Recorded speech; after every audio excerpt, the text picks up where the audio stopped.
आज चर्चा इसी मुद्दे की क्यों सरकार लागू नहीं करना चाहती अपना ही निर्णय। बंगालियों ने दिया पूरे विश्व को मातृभाषा दिवस। बंगालीवाद को ममता ने बनाया है राजनीति की धुरी। फिर बांग्ला की उपेक्षा क्यों? खंगालते हैं इस मुद्दे के रेशे रेशे को, पलटते हैं इतिहास के पन्नों को परत दर परत, क्योंकि यह सवाल जुड़ा है देश की सांस्कृतिक राजधानी से, बंगाल की समृद्ध वैचारिक सांस्कृतिक विरासत से। नमस्कार, आप देख रहे हैं आर्थिक धारा और मैं हूं आपके साथ प्रेरणा वर्मा। आइए नजर डालते हैं आज की मुख्य खबरों पर। बंगाल के स्कूलों में बांग्ला की अनिवार्य पढ़ाई की मांग हो गई है क्राइम।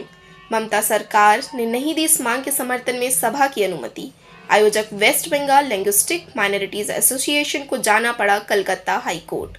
सरकार को लगी करारी चपट, मिली अनुमति। शर्मनाक है यह परिघटना, क्योंकि खुद ममता सरकार ने बना रखा है इसका नियम। 7 वर्ष पहले कैबिनेट में दी थी मंजूरी।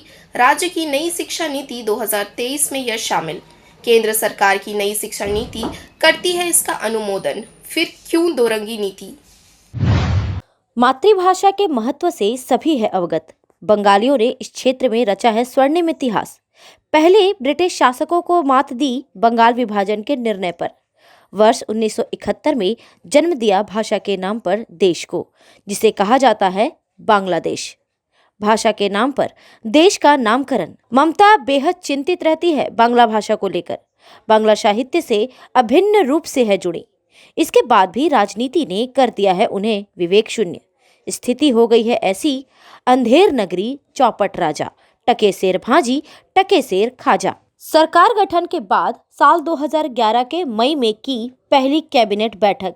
हिंदी, उर्दू, संथाली, उड़िया, गुरमुखी को दिया दूसरी राजभाषा का दर्जा। इसके बाद इन्हीं सरकारी भाषाओं को कर दिया बाहर सरकारी नौकरियों से।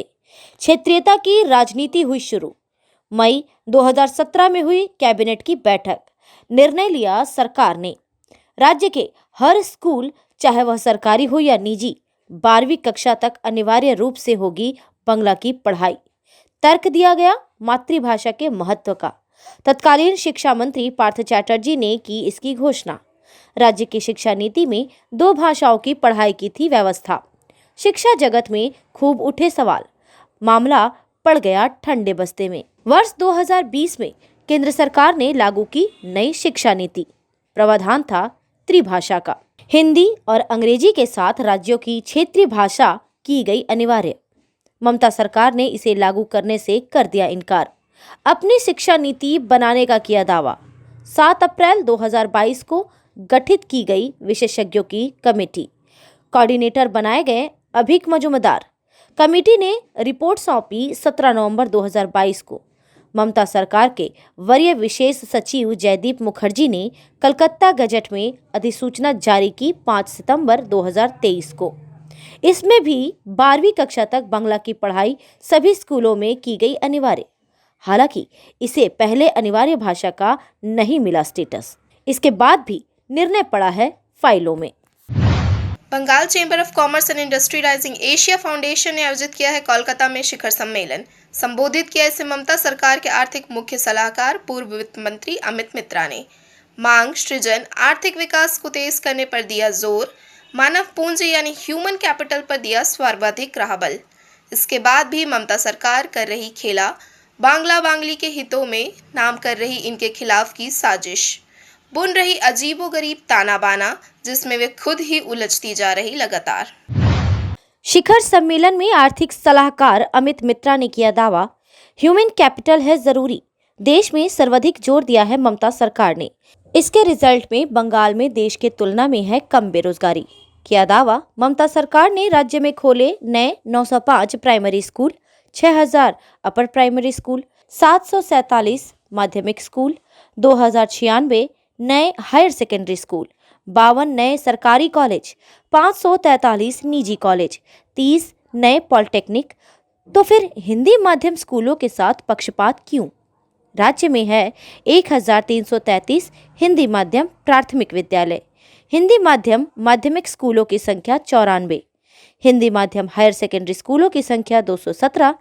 हिंदी विभाग के साथ कॉलेजों की संख्या है 78। हावड़ा में है हिंदी यूनिवर्सिटी। इन शिक्षण संस्थानों को क्यों विकास की मुख्य धारा से कर दिया अलग? क्यों रोजगार की भाषा का दर्जा छीना गया हिंदी से? यदि इन हिंदी स्कूलों में हो बंगला भाषा की अनिवार्य पढ़ाई 12वीं कक्षा तक, तो हजारों बंगला भाषियों को मिलेगी नौकरी। इन स्कूलों में हिंदी भाषी छात्र छात्राओं को मिलेगा मौका बंगला भाषा से अभिन्न रूप से जुड़ने का। बेहतर समझ पाएंगे बंगला साहित्य संस्कृति को। बंगला और हिंदी के बीच बेहतर होगा समन्वय। लेकिन राज्य सरकार को परहेज क्यों है इससे? West Bengal linguistic minorities association को क्यों नहीं मिली अनुमति सभा की? बांग्ला के प्रति ममता सरकार की उपेक्षा है शर्मनाक। अपनी ही आदेश, अपनी ही नीति से परहेज क्यों? क्या छिपी है इसमें कोई साजिश? बांग्ला पक्ष की चुप्पी खड़े करती है सवाल। संगठन मांग करता है बांग्ला के विकास की, करता है दावा बंगाल में बोलना होगा बांग्ला। तो जब स्कूलों में मांग हो रही है बांग्ला की पढ़ाई की, तो उसके मुंह में क्यों जम गया है दही? क्यों नहीं खुलकर समर्थन कर रहा इस मांग की? क्योंकि ऐसा करने से वह हो जाएगा बेनकाब। सामने आ जाएगा उसका असली चेहरा कि वह मानसिक गुलाम राजनीतिक मोहरा है ममता का। इस वीडियो में इतना ही। बने रहिए आर्थिक धारा के साथ, क्योंकि हम जुड़े हैं अपनी माटी, अपनी थाती से। अब दिन भर की कुछ खबरें फटाफट।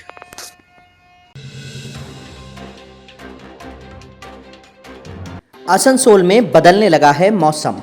तापमान में आई है काफ़ी गिरावट। रविवार की सुबह छाया रहा घना कोहरा। प्रभावित हुई वाहनों की गति भी।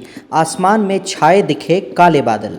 अधिकतम तापमान रहा 30 डिग्री सेल्सियस तक। मौसम विभाग का है अनुमान, होगी बारिश जल्द। इसके बाद बढ़ सकती है ठंडक।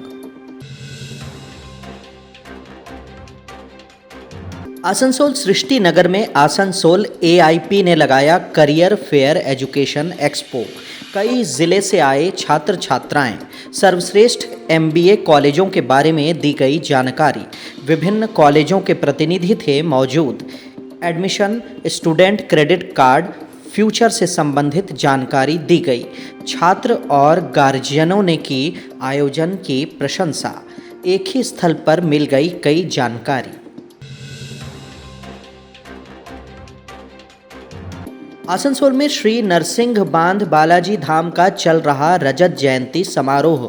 विभिन्न धार्मिक अनुष्ठानों का हो रहा है आयोजन। 109 जोड़ों का कराया गया सामूहिक विवाह। हुआ हनुमान चालीसा पाठ और राम कथा भी। रविवार को स्थानीय पोलो मैदान से निकाली गई हनुमान ध्वज यात्रा। श्री नरसिंह बांध बालाजी धाम परिसर में हुआ समापन। गाजे बाजे के साथ शामिल हुए काफ़ी श्रद्धालु।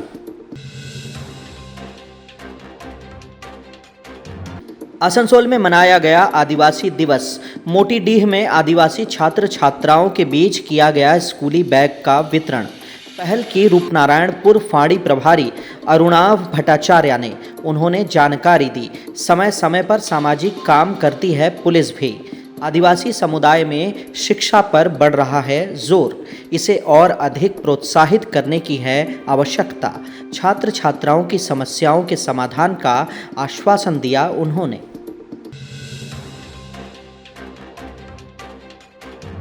बाराबनी के पूर्व विधायक स्वर्गीय माणिक उपाध्याय की पुण्यतिथि मनाई गई। सालानपुर प्रखंड के विभिन्न इलाकों में पीठाकियारी ग्रामीण अस्पताल के रोगियों में बांटे गए फल। तृणमूल कार्यालय में दी गई श्रद्धांजलि। उपस्थित थे मेयर विधान उपाध्याय मुकुल उपाध्याय, जिला परिषद कर्माध्यक्ष मोहम्मद अरमान, सालानपुर प्रखंड तृणमूल उपाध्यक्ष भोला सिंह, पंचायत समिति अध्यक्ष कैलाशपति मंडल।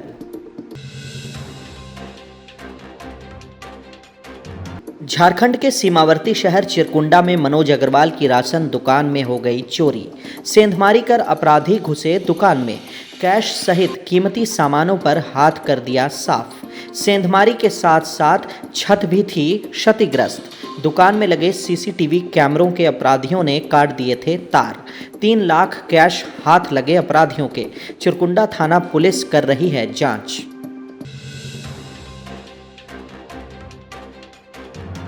धनबाद जिले के निरसा में हुआ धार्मिक आयोजन।